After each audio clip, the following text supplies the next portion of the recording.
تقریباً بہت دیر سے ہماری گفتگو چل رہی ہے الحمدللہ۔ اس موقع پر ایک آخر بات جس پر ہمیں شاید مطلب ہے کہ خلاصے کے طور پر کوئی بات کر لینی چاہیے کہ جو حضرات ناواقفیت کی وجہ سے یا لا علمی کی وجہ سے یا کسی کے بہکاوے میں آنے کی وجہ سے یا کسی اور وجہ سے جس سے وہ راہ راستے ہٹ رہے ہیں صحابہ کے سلسلے میں، اس بارے میں ہماری یہ دعوت ہے یا ہم یہ کہنا چاہتے ہیں یا ہم یہ پیغام عام کرنا چاہتے ہیں کہ ہمیں انہیں نہیں دیکھنا چاہیے، ہمیں قرآن و حدیث کو دیکھنا چاہیے، قرآن و حدیث کو فالو کرنا چاہیے، چونکہ وہی ہمارے لیے بڑا سرمایہ ہے۔ تو صحابہ کے سلسلے میں جو لوگ اس وقت میں اپنے ذہنوں میں کچھ غلط فہمیاں لیے ہوئے ہیں یا جو لوگ اپنی زبانوں سے کچھ کہنے پر جو ہے آمدہ ہے یا تحریرات کے ذریعے یا آرٹیکلز کے ذریعے جو صحابہ کے بارے میں گستاخیاں کی جاتی ہیں، نعوذ باللہ من ذالک، قرآن اور حدیث ایسے لوگوں کو کیسے ڈراتا ہے یا ان کو کیسے متنبہ کرتا ہے، متوجہ کرتا ہے کہ آپ کو اس چیز سے بچنا چاہیے، اس پر بھی ہماری گفتگو اور اس کی وضاحت ہمارے درمیان میں ہونی چاہیے۔ جی، پوری گفتگو کا گویا یہ خلاصہ ہے جی کہ ہمیں اللہ کے نبی علیہ السلام کے صحابہ سے متعلق کیسی سوچ رکھنی چاہیے جی اور ان کی شان میں ہماری زبان کیسے کھلنی چاہیے اور کیا ہماری زبان سے کلمات استعمال ہوں۔ تو پہلی چیز تو یہ ہمارے ذہن میں رہے کہ ایک مسلمان کا یہ عقیدہ ہونا چاہیے جی کہ بشر ہونے کے لحاظ سے، انسان ہونے کے لحاظ سے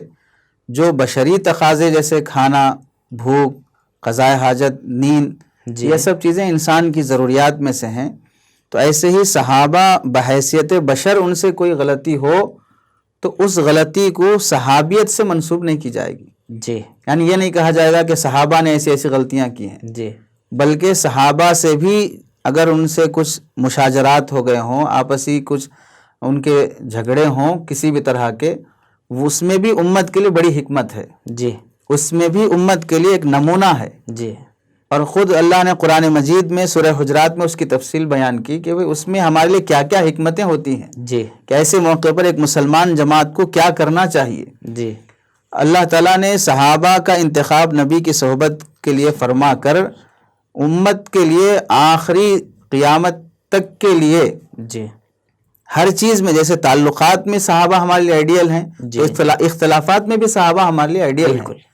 تو اس کے لیے اللہ تعالیٰ نے ان سے کچھ ایسے کام لیے جس کی وجہ سے ہمیں ان کو آئیڈیل اور نمونے کے طور پہ دیکھنا چاہیے، ججمنٹ کے طور پہ نہیں دیکھنا چاہیے۔ جی اور ایسے ہی صحابہ کے متعلق یہ بات بھی رہے کہ صحابہ کو ہم معصوم عن الخطا نہیں سمجھتے ہیں کہ ان سے کوئی غلطی ہی نہ ہو، جی یہ مقام تو انبیاء کا ہے، جی لیکن صحابہ سے جب غلطی ہو جاتی ہے تو اس کی اصلاح اور درستگی بھی ہو جاتی ہے، جی وہ چاہے اللہ کے نبی علیہ السلام کی زبانی ہو جائے یا نہیں، تو اللہ نے ان کے لیے پہلے ہی مژدہ سنا دیا کہ جو ہو گیا اللہ نے معاف کر دیا، جو ہوگا وہ بھی اللہ نے معاف کر دیا۔ جی اب مغفرت کے پروانے ملنے کے بعد پھر ان کی غلطیوں پر تبصرہ کرنے کی آپ کو اجازت نہیں رہے گی۔ جی اور ایسے ہی جب ایک عام مسلمان کے بارے میں ہے کہ اگر کوئی بندہ گناہ کے بعد گناہ سے توبہ کر لے تو پھر اس کی پچھلی زندگی کا تبصرہ کرنے کا آپ کو حق نہیں ہوگا، اس نے پتہ نہیں کیسی توبہ کی ہوگی، اس کی توبہ کی برکت سے پتہ نہیں کتنے گنہگاروں کی مغفرت طے ہو چکی ہوگی۔ تو پھر صحابہ کے بارے میں اگر ان سے کوئی غلطی ہوئی ہو اور ان کی غلطی کا تبصرہ تو آپ کر رہے ہیں لیکن توبہ کا تذکرہ آپ کی زبانوں پر نہیں آ رہا ہے، بہت تعجب کی بات ہوگی۔ صحیح، خود حدیث پاک میں موجود ہے کہ حضرت غامدیہ کے متعلق جب ان سے بدکاری کا صدور ہو گیا، آپ علیہ السلام نے فرمایا لقد تابت توبۃ لو قسمت بین 70 من اہل المدینہ لوسعتہم، اللہ اکبر، کہ اس عورت نے ایسی توبہ کی ہے کہ اگر اہل مدینہ کے 70 لوگوں پہ تقسیم کر جائے تو پھر وہ سارے لوگوں کی مغفرت اس کی توبہ کی برکت سے ہو جائے گی۔ بالکل۔ تو اب کسی صحابی کے بارے میں کیا یہ سوچا جا سکتا ہے کہ بھئی انہوں نے غلطی کی اور اپنی نعوذ باللہ اپنی غلطی پر مصر رہے اور انہوں نے توبہ نہیں کیا ہے؟ تو اس لیے صحابہ کے بارے میں ان کے مشاجرات کا یا ان کے آپسی تعلقات یا اختلافات کا تذکرہ ہم ججمنٹ کے طور پر نہیں دیکھیں گے، بحیثیت بشر ان سے اللہ نے وہ کام لیا تاکہ اس میں ہمارے لیے کچھ آئیڈیا اور نمونہ ملے۔ صحیح۔ اور آگے اللہ کے نبی علیہ السلام نے ایک حدیث ارشاد فرمائی اذا رأیتم الذین یسبون اصحابی، جب تم کسی آدمی کو دیکھو یا کسی گروپ کو دیکھو جو صحابہ کے شان میں تنقیص کر رہی ہو تو فقولوا لعنت اللہ علی شرکم، تمہاری اس منحوس حرکت پر اللہ کی لعنت ہو، صحیح، تمہاری شرارت اور بدتمیزی پر اللہ کی لعنت ہو۔ جی، اس گروپ کا یا اس رائٹر کا کوئی میسیج یا کوئی بیان یا کوئی بھی آرٹیکل ہو اس کی تائید نہیں کی جائے گی بس بلکہ اگر وہ واٹس ایپ پہ آئے تو فوراً یہی کہا جائے گا لعنت اللہ علی شر ھذی الجماعہ، جی، اس گروپ پر اور اس میسیج پر اللہ کی لعنت ہو۔ صحیح، نہ اس کو آگے بڑھایا جائے گا نہ اس کی تصدیق کی جائے گی، جی، بلکہ اللہ کے نبی علیہ السلام نے ایک حدیث میں فرمایا اللہ فی اصحابی، میرے صحابہ کے بارے میں اللہ سے ڈرو، لا تتخذوہم غرضا من بعدی، میرے بعد ان کو اپنا نشانہ نہ بناؤ، جی، اپنی گفتگو میں ان کی توہین تنقیص والی باتیں نہ کرو۔ جی، فمن احبہم فبحبی احبہم، جی، جس سے مجھ سے محبت ہے اسے صحابہ سے محبت ہے، اور ومن ابغضہم فببغضی ابغضہم، جسے مجھ سے نفرت ہے دشمنی ہے اسے صحابہ سے دشمنی ہے۔ آگے فرمایا ومن آذاہم فقد آذانی ومن آذانی فقد آذ اللہ، جس نے صحابہ کو تکلیف پہنچایا اس نے مجھے تکلیف پہنچایا، اور جس نے مجھے تکلیف پہنچایا اس نے اللہ کو تکلیف پہنچایا، اور سن لے جو اللہ کو تکلیف پہنچائے گا اللہ اس کی ضرور پکڑ کریں گے۔ اس میں کیسے کنیکشن جوڑا حضور صلی اللہ علیہ وسلم نے کہ صحابہ سے نفرت یعنی مجھ سے نفرت ہے، صحابہ سے محبت مجھ سے محبت ہے، اور پھر اس کے بعد دوسرا سٹیج بتایا کہ جو مجھ سے محبت کرتا ہے وہ اللہ سے محبت کرتا ہے، جو مجھ سے نفرت کرتا ہے اللہ تعالیٰ اس سے نفرت کرتے ہیں، اور پھر اس کے بعد جو اللہ کے ڈائریکٹ آ جائے گا مقابلے میں تو ایسی صورت میں اب اسے سوچ لینا چاہیے کہ میرا مقام کیا ہے، یعنی اس بار الہ اور قادر مطلق اور جبار اور قہار کے سامنے ہمیں حاضر ہونا ہے، تو انجانے میں یا جان بوجھ کر اس طرح کی کوتاہی کرنے والے جو حضرات ہیں انہیں ڈرنا چاہیے اس مقام پر کہ اتنی بڑی وعید آئی ہے، اب کہاں جائیں گے؟ اب تو کہتے ہیں کہ مر جائیں گے، مر کر بھی چین نہ آیا تو کدھر جائیں گے؟ تو یہ حال یہاں پر ہو سکتا ہے اگر ہم نے غفلت والی زندگی گزاری اور نامعلوم ہونے کی وجہ سے اس طرح کی حرکت کی۔ اور اللہ کی جب پکڑ آتی ہے تو آدمی خود سوچ لے کہ بھئی وہ ادارت ان تعریف مقامک فانظر این اقامک، جی، جب تم اپنا مقام جاننا چاہتے ہو کہ اللہ کے نزدیک تمہاری کیا حیثیت ہے تو تمہیں کہاں کھڑا کیا ہے وہ دیکھ لے۔ جی بالکل، تو اللہ تعالیٰ پکڑتے ہیں اور احساس بھی نہیں ہوتا، جیسے کہ کہا جاتا ہے کہ بھئی وہ دیر سے برستی ہے لاٹھی اس کی لیکن اس کی لاٹھی میں آواز نہیں ہوتی، اور جب برستی ہے تو پھر اٹھا نہیں جاتا ہے۔ صحیح، تو ذلت کی زندگی میں اللہ مبتلا کر دیتے ہیں۔ جی، جی، اور صحابہ کی صحبت جسے مل گئی ہے، صحبت کے بعد جو مقام انہیں نصیب ہو گیا ہے، ایسے پاکیزہ گروہ کے بارے میں کچھ بھی زبان درازی کرنا آدمی کا اپنا ایمان خطرے میں ڈال لینا ہے۔ آگے حضرت ابن عباس رضی اللہ تعالیٰ فرماتے ہیں لا تسبوا اصحاب محمد صلی اللہ علیہ وسلم، اللہ کے نبی کے صحابہ کو برا بھلا نہ کہو،